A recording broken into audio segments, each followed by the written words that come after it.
네, 안녕하세요. 화요일의 남자 이상화 세무사입니다. 오늘 시간에는 국세청 보도자료 중에서 저희 영상을 시청해주시는 대표님들께 소개해드리고 싶은 내용이 있어서 가지고 왔습니다. 2024년도가 한 달도 남지 않는 이 시점에 국세청은 어떠한 거래에 집중하고 있고 또 내년도 정책 방향에 대해서는 어떻게 잡아가고 있는지 보도자료 내용을 가지고 살펴보도록 하겠는데요. 바로 들어가 보시죠. 먼저 2024년도 11월 27일에 배포된 보도자료 내용부터 살펴보도록 하겠습니다. 국세청은 이번 보도자료를 통해서 사익 추구 경영과 도덕적 해이로 기업 이익을 독식하면서 정당한 세금을 회피한 사주 일가에 대한 세무조사에 착수했다라는 내용을 전해왔는데요. 이번 조사 대상의 유형은 크게 세 가지를 제시하였습니다. 그 첫 번째는 회사 돈을 내 돈처럼 사용한 케이스고요. 두 번째는 알짜 일감 몰아주기 등의 거래, 그리고 세 번째는 미공개 기업 정보로 부당 이득을 취한 케이스를 언급했습니다. 그 구체적인 조사 사례에 대해서도 자세히 설명해 주고 있는데 국세청이 어떤 거래에 관심을 가지고 있는지 하나씩 살펴보시죠.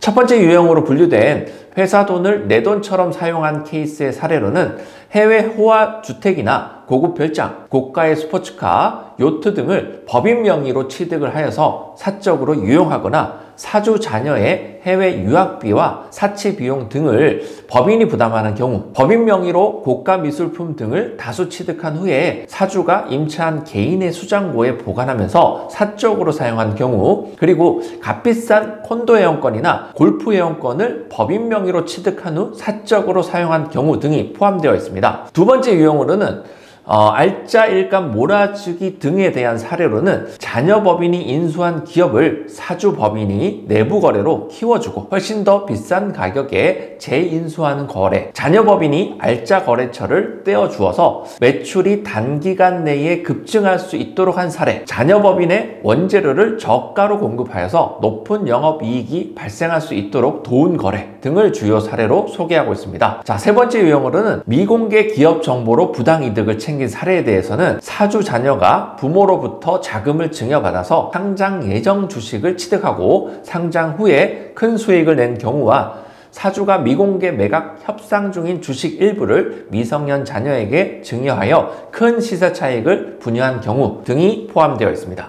이러한 거래가 적발된 37개 업체에 대한 세무조사에 착수했다는 소식도 함께 전해왔는데요. 이번 세무조사를 통해서 사적 경비와 업무 무관 자산에 대한 법인세 추징하고요. 실질 기속자로서 소득세 추징, 일감 떼어주기와 자녀법인 편법 지원에 관련한 증여세 과세 가능성 등을 종합적으로 고려하고 있다라고 밝혔습니다. 물론 이번 세무조사의 대상이 된 업체들은 현재 모래세무를 시청하고 계시는 대표님들의 회사보다는 더 큰 규모일 가능성이 있습니다. 다만 당부드리고 싶은 것은 최근 자녀로의 부의 이전 방법으로서 자녀법인을 활용한 플랜들이 많이 이루어지고 있고 그 방식도 매우 다양해지고 있다는 것을 알 수 있는데 명확한 법적 검토와 관련 사례 분석을 통해서 리스크를 사전에 체크하고요. 해당 플랜이 적법한 요건과 절차에 따라서 진행될 수 있는지에 대한 판단이 선행되어야 한다는 것이죠. 절세와 탈세의 경계는 어떻게 보면 한 끗 차이일 수 있기 때문에 큰 맥락에서는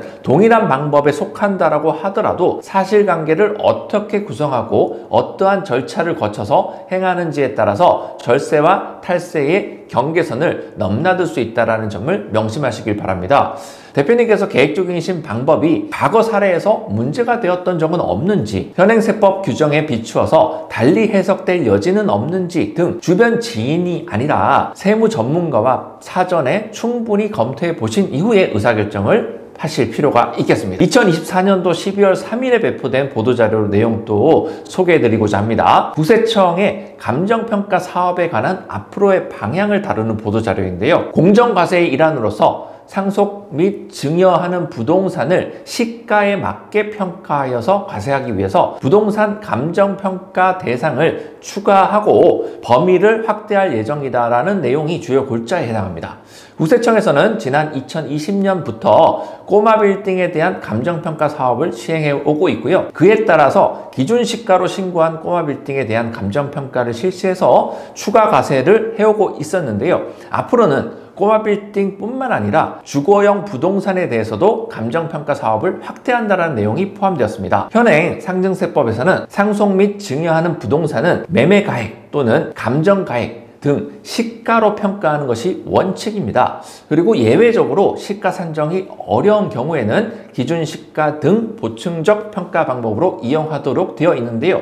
만약 해당 부동산과 유사한 다른 부동산에 대한 매매 사례 가액이 있다라면 이 또한 시가로 보도록 정하고 있습니다. 하지만 일부 초고가 아파트 및 호화 단독주택은 유사 매매 사례 가액이 없는 경우가 많기 때문에 매매 가액의 절반에도 미치지 못하는 공시 가격을 이용하여서 상속세 내지는 증여세를 납부하는 사례가 많았다라는 것이죠. 그럼에도 주거용 부동산은 국세청의 감정평가 사업에서 제외되어 있어서 유사 매매 사례 가액이 있는 중형 아파트보다도 증여세 등의 부담이 낮아지는 역전 현상이 발생하고 있었던 것이죠. 이에 국세청은 실질 가치에 맞춰서 상속세 및 증여세를 부담하도록 2025년부터는 시가보다 현저히 낮은 가액으로 신고한 주거용 부동산을 감정평가 대상으로 추가할 예정이다라고 합니다. 감정평가 대상으로 선정하는 기준 또한 완화하겠다라고 밝혔는데 현재는 신고 가액이 국세청 산정 추정 시가보다 10억 원 이상 낮거나 차액의 비율이 10% 이상인 경우로 정하고 있었는데 내년부터는 신고 가액이 추정 시가보다 5억 원 이상 낮거나 차액 비율이 10% 이상으로서 그 범위를 확대하겠다라고 하는 것이죠. 향후 계획에 대해서도 언급을 했는데 부동산 과다보유 법인이 직간접적으로 보유한 골프장,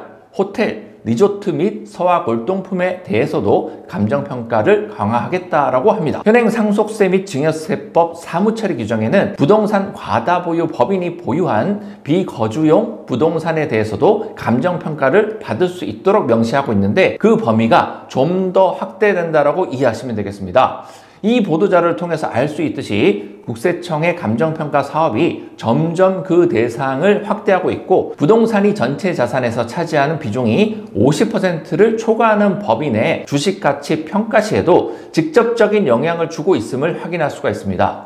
국세청의 이러한 움직임은 비거주용 내지 주거용 부동산을 보유하고 있으신 대표님과 법인의 앞으로의 부동산 이전 계획에도 영향을 줄 것으로 보입니다.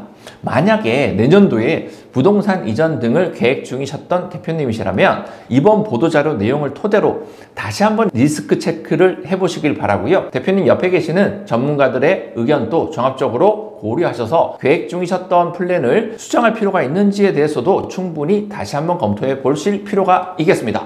오늘 시간에는 국세청 보도자료를 통해서 현재 국세청의 세무조사 방향하고요. 앞으로의 계획에 대해서 들여다보는 시간을 가져봤습니다. 저희도 앞으로 대표님과 법인을 위한 여러 플랜을 설계하고 계획할 때 이러한 국세청의 태도와 방향을 꼼꼼하게 검토하고요. 충분한 리스크를 체크를 한 다음에 가장 안전하면서도 합리적인 플랜을 제안할 수 있도록 계속해서 연구를 하고 있습니다. 오늘 준비한 영상은 여기까지고요. 구독과 좋아요는 영상 제작에 큰 힘이 됩니다. 저는 이상화 세무사였습니다.